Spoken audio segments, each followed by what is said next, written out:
रियासत कर्नाटक की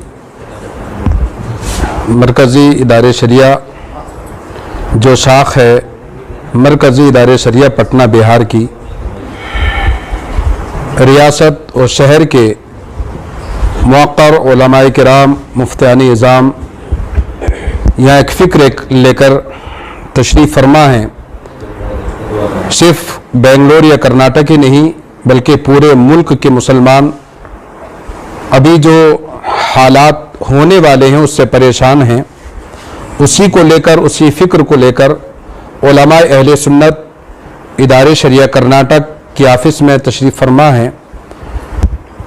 जिस तरह के हालात हमारे मुल्क में होने जा रहे हैं, यानी यूनिफॉर्म यकसा सिविल कोड को जो नाफिज करने की बात की जा रही है, ये ऐसा लगता है कि सिर्फ ये एक मनमानी है, यह खेल तमाशा है। 1 अरब 40 करोड़ की आबादी वाले मुल्क को 1 महीने का वक्त देकर राय लेना ये खेल है या फिर एक मनमानी है। ये हरगिज़ ऐसा नहीं होना चाहिए। ये खेल 1950 से लेकर आज तक खेला जा रहा है, बल्कि मैं कहूँगा कि ये आने वाला जो इलेक्शन है 24 का, उस इलेक्शन के लिए ये तमाम चीज़ें पेश की जा रही हैं। बिलखुसूस जो हिंदुस्तान के मुसलमानों का मुस्लिम पर्सनल बोर्ड जो कायम किया गया था, मैं उस बोर्ड से पूछना चाहता हूं कि आप गादी लगाकर जो आराम से सो रहे हैं और आप पूरे मुल्क के मुसलमानों के ठेकेदार बनते हुए नजर आते हैं, आपकी क्या जिम्मेदारी है? आप इस तरह के मायूस कुन बयानात देकर मुसलमान के जज्बात को आप कमज़ोर जो कर रहे हैं। मैं आपसे गुजारिश करूंगा कि अभी जो हिंदुस्तान की सतह पर जो मुस्लिम पर्सनल बोर्ड बना हुआ है, उसको तमाम मुसलमान मिलकर उसको बर्खास्त करें और मैं उनसे कहूँगा तमाम के तमाम इस्तीफ़ा दें। और जो हजरात, जो उलमा, जो वकाला, जो अमाई दीन, जो कौम की फ़िक्र और कौम को अपनी हिफाजत और शरीयत की हिफाजत बचाना चाहते हैं, उन उलमा किराम, उन वकला के हाथ में, उन अमाई दीन के हाथ में, उन मुदव्विरीन और मुफक्किरीन के हाथ में मुस्लिम पर्सनल बोर्ड की बागडोर होनी चाहिए। ये तमाम खेल तमाशा जो मुल्क में मुस्लिम पर्सनल बोर्ड के जरिए से हो रहा है, ये तमाशा ख़त्म होना चाहिए।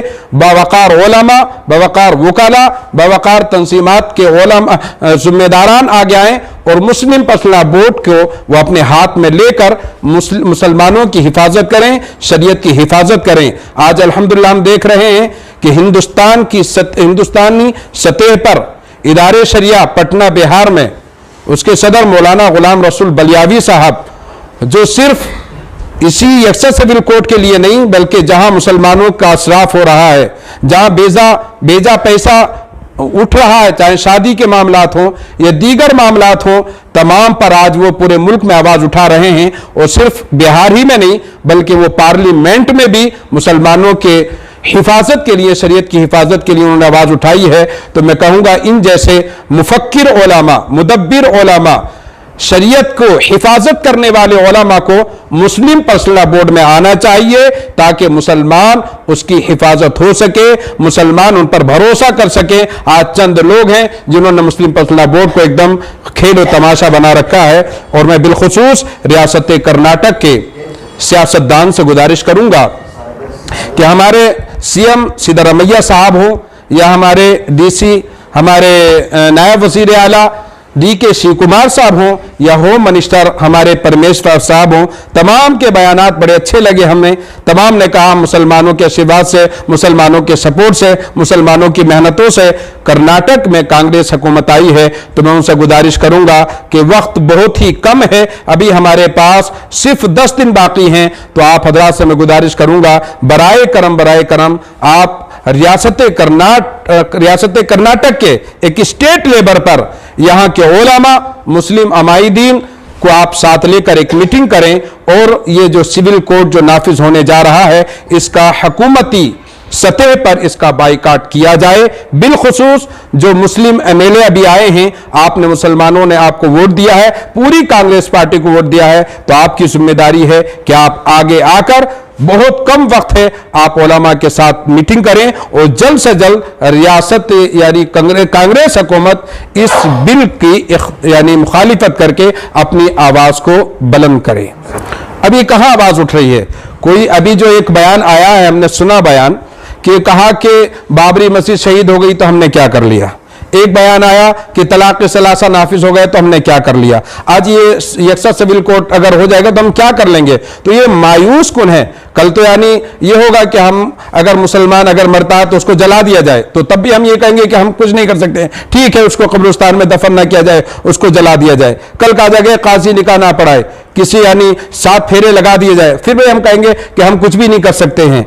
तो ये मायूस कुन जो जवाबात मुस्लिम पर्सनल बोर्ड की तरफ से आ रहे हैं, तो उनको हक नहीं है कि वो अब वहां पर अपने कायम मकाम रहें, बल्कि मुफक्किर उलमा को आना चाहिए, मुफक्किर अमायदीन को आना चाहिए जो शरीयत की हिफाजत कर सके। मैंने यहां मसलक की बात नहीं है, यहां पर कुरान और हदीस की हिफाजत है, हमारे मुस्लिम लॉ की हिफाजत है।